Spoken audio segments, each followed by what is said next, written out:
campanha para a manutenção do nosso grupo. Participe acessando nosso site.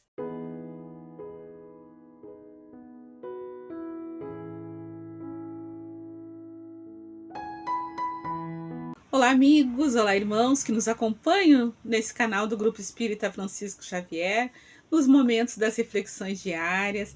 Nós estamos continuando a leitura do livro Ideal Espírita, psicografia de Chico Xavier e Valdo Vieira, com a participação de diversos espíritos, chegando no capítulo 27, cujo título é Sinais de Alarme, onde vai ser tratado o assunto obsessão.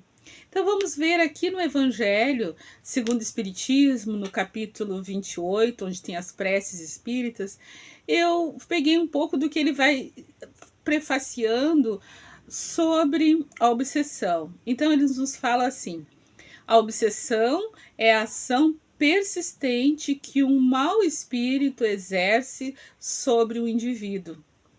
Então, é ação persistente de um mau espírito sobre o indivíduo.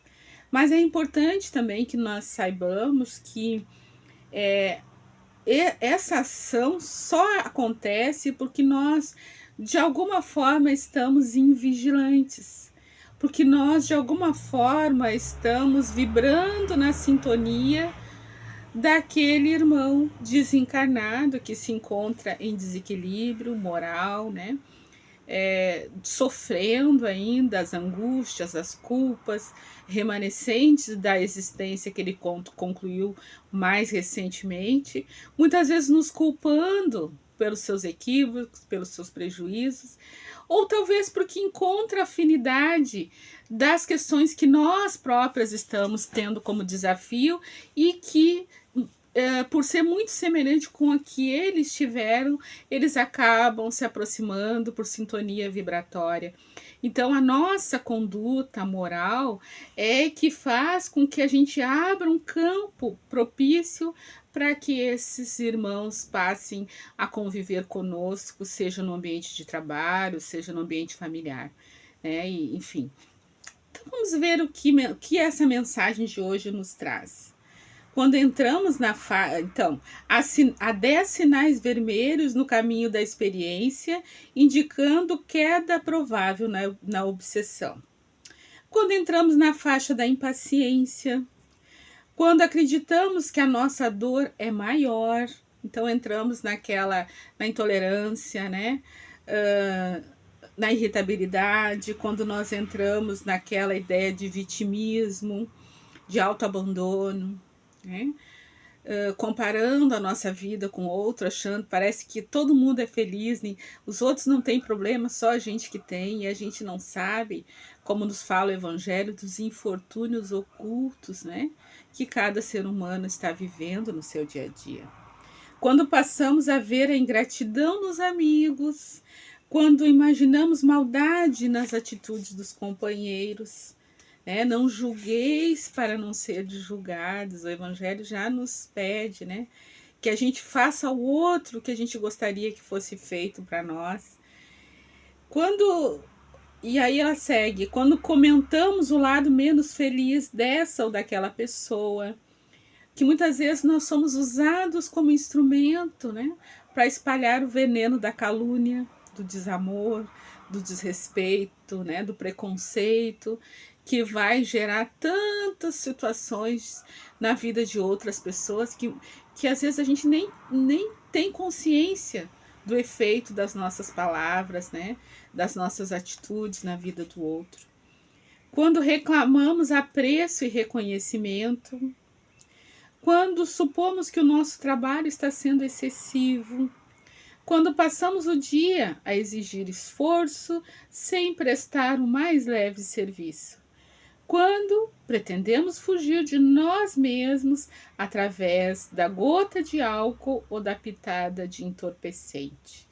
Então, isso aqui é uma armadilha, né? Buscando um momento de prazer, de alívio, e as pessoas muitas vezes se referem a esse momento de buscar a gota de álcool ou o entorpecente como um prazer, como um lazer, como um momento, e realmente No primeiro momento, o efeito é prazeroso.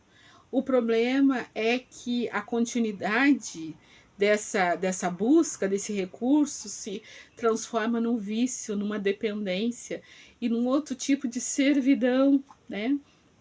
Então, precisamos estar atentos a essas saídas, né, fáceis que nós buscamos nos momentos de tensões, de preocupações, de cansaço.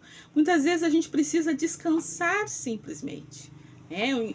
Ir para o meio da natureza, desacelerar um pouco o ritmo e para que a gente consiga enxergar as soluções dos problemas que a gente, no tumulto do dia a dia, não consegue perceber. E acaba caindo no desânimo, na sensação de desamparo, de estar desligado de Deus, de estar desligado da fonte de todo bem e todo amor, né?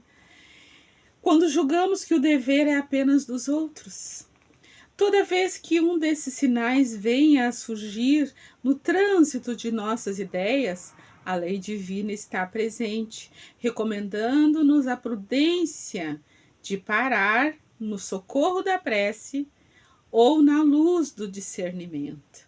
Então, refletir por que esse desafio se apresenta na minha vida constantemente. Para que esse problema apareceu agora?